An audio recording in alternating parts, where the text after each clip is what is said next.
Hello friends, welcome or welcome back to my channel. I'm CS Jaspreet. I hope that you all are doing well and you're preparing for your exams. I am here with one of the major concerns of students that they have during the end days while the exams are nearing और जैसे जैसे जून पास आ रहा है बहुत सारे students ऐसा feel कर रहे हैं that stress levels are very much, anxiety levels are very much and जो performance है वो day by day dip होता जा रहा है यानी कि कम होता जा रहा है. So what to do?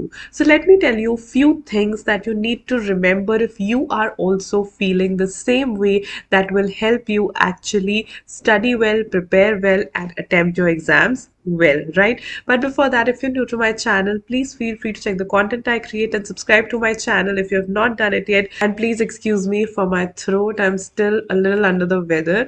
I am still in the process of recovering and I hope कि जल्दी जल्दी ठीक हो जाए, right? So let's start the video.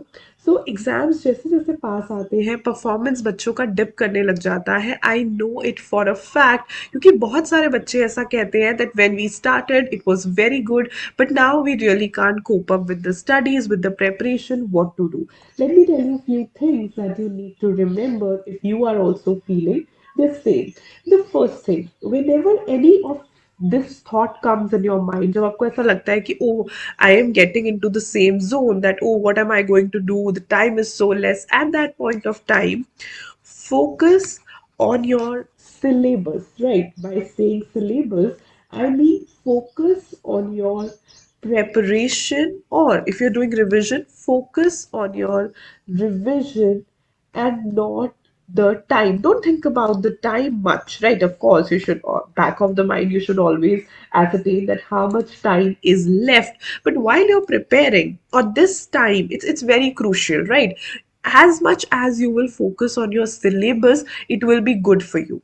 जितना टाइम ये सोचोगे इतने कम दिन रह गए, मैं कैसे करूंगा, मैं कैसे करूंगी, उसकी बजाय go and focus on your syllabus, go and focus on your preparation and revision. That will be way to better, right? तो एक चीज अपने दिमाग में बिठा लो कि मुझे आज से सिर्फ ये सोचना है कि मेरी प्रेपरेशन कितनी हो गई, कितनी रह गई, मेरी रिवीजन कितनी हो गई, कितनी रह गई, मेरी राइटिंग प्रैक्टिस हुई या नहीं, मेरे अमेंडमेंट्स हुए या नहीं. All these things are very very important. So focus on these things. Second thing that you should look here is that consume less social media.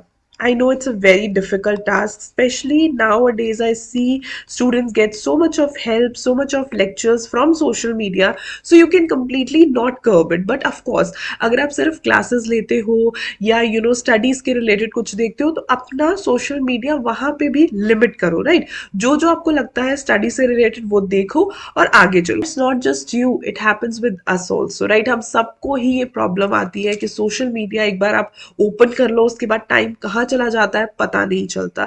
तो ये जो लास्ट के कुछ दिन है स्पेशली आप लोगों के लिए और मुश्किल हो जाता है because you people go on social media and get the information, the knowledge, the lectures. Even if you're doing that, restrict your access to only those channels only जहां से आपको लगता है कि वो हमें फायदा हो रहा है या हमें कुछ सीखने मिल रहा है. इवन ऑन इंस्टाग्राम अगर आपको लग रहा है कि हमें इनसे कुछ पता चल रहा है तो अपने टाइम को लिमिट करो. एज एन आप इस तरीके से कर सकते हो कि दिन में ये जो टाइम है I will consume social media, ये जो टाइम है I will scroll social media. That is fine but don't give too much of your time to social media because it will waste a lot of your time और आपको पता नहीं चलेगा, right? और फिर क्या होता है धीरे धीरे वही चीजें कि एग्जाम पास आ गए, सिलेबस पूरा नहीं हुआ. तो ये सारी चीजों के लिए थोड़ी सी प्लानिंग, प्लॉटिंग और मेहनत तो करनी ही पड़ती है, right? The third thing I would say, and I always say this, that this is actually the deciding time for your exams.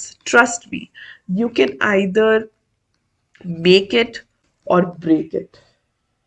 ये जो टाइम होता है ना बच्चे से बहुत अंडर एस्टिमेट करते हैं. Either they are wasting it or they are just not properly concentrating on their studies. लेकिन भले you are a student who has been studying from day one, अगर आप अभी consistently नहीं पढ़ोगे ना you will feel that regret during exams. बहुत सारे बच्चे I've seen जो शुरू में तो इतना concentrate नहीं करते but they properly utilize their end days and they actually clear. क्योंकि ये जो एंड के 60 डेज 50 डेज 30 डेज होते हैं ना, this is actually the deciding time. और मैं ये नहीं कहती कि बहुत सारे बच्चे पढ़ते नहीं है, बट वही चीज है, एनजाइटी हो जाना, स्ट्रेस हो जाना, या ये सोचना कि कैसे क्लियर करेंगे, तो ये सारी चीजें जो है उन पे इम्पैक्ट डालती है, इसकी वजह से वो कॉन्सेंट्रेट नहीं कर पाते एंड एग्जाम्स में उन्हें बहुत दिक्कत आती है। That is what I am trying to say. अगर आप एक बार ये चीज सोच लोगे ना कि ये जो टाइम है ये बहुत इंपॉर्टेंट है, अगर आप इसे अच्छे से यूटिलाइज कर दोगे, trust me, you will clear it. तो जो बच्चे क्लियर करते हैं ना, वो ये एंड के दिनों को इतना अच्छे से यूटिलाइज कर लेते हैं, इतना अच्छे से पढ़ लेते हैं, बिना डरे बिना स्ट्रेस के, that they actually clear the exams very very easily, right? तो बस इस चीज को याद रखना कि अगर मैंने आज का टाइम वेस्ट कर दिया तो मुझे एग्जाम्स में बहुत दिक्कत आएगी, और अगर मैंने आज का टाइम यूटिलाइज कर लिया, then I can clear my exams very very easily, right? Moving to the last point. अब मुझे पता है कि मैं जितना भी बोलूं कि एंग्शियस मत हो, स्ट्रेस मत लो, लेकिन फिर भी थोड़ी बहुत एंजाइटी और स्ट्रेस तो होगा ही, तो आप ये अबव 3 पॉइंट्स यूज कर सकते हो। लेकिन कई बच्चे होते हैं जिन्हें काफी ज्यादा एंजाइटी या काफी ज्यादा स्ट्रेस फील होता है, तो उनके लिए ये फोर्थ टिप है, that take 1 day at a time. अगर आप उनमें से हो कि आपको नहीं समझ आ रहा कि you know what to do, बहुत ज्यादा स्ट्रेस हो रहा है, बहुत ज्यादा एंजाइटी हो रही है, तो एक दिन का टारगेट रखो, ठीक है? जब आप सुबह उठते हो तो सुबह उठ के एक टारगेट बनाओ, और शाम को सोने से पहले उस टारगेट को टिक करो। बस आप सुबह उठो, अपना टारगेट सेट करो, उस टारगेट को अचीव करो, और शाम को सोने से पहले चेक करो कि आप अपने टारगेट को रीच कर पा रहे हो या नहीं, because this is the sole solution for all the people, for all the students जिन्हें बहुत ज्यादा एंजाइटी या बहुत ज्यादा स्ट्रेस होता है। इससे क्या होगा, आपकी पढ़ाई भी चलती रहेगी और आपको बहुत ज्यादा एंग्शियस भी फील नहीं होगा। So remember this in your mind, that take 1 day at a time, it will help you a lot to prepare also and to clear also, right? So ये सिंपल 4 टिप्स है जो मैं आपको देना चाहती हूँ, बिकॉज मुझे ऐसे बहुत सारे डीएम्स आते हैं, कॉमेंट्स आते हैं कि स्ट्रेस है कम नहीं हो रहा, एंजाइटी है कम नहीं हो रही, और जैसे जैसे अभी एग्जाम्स और पास आएंगे और ज्यादा स्ट्रेस फील हो सकता है, और ज्यादा एंजाइटी आपको फील हो सकती है, और उसकी वजह से ना the biggest loss that students faces की परफॉर्मेंस डिप कर जाता है, विच आई रियली डोंट वांट। तो ये 4 टिप्स है, इन्हें आप याद रखो, और ये भी याद रखो कि आपका गोल है कि आपने जून में पेपर क्लियर करने हैं। तो आराम से पढ़ो, एंग्शियस मत हो, स्ट्रेस मत लो।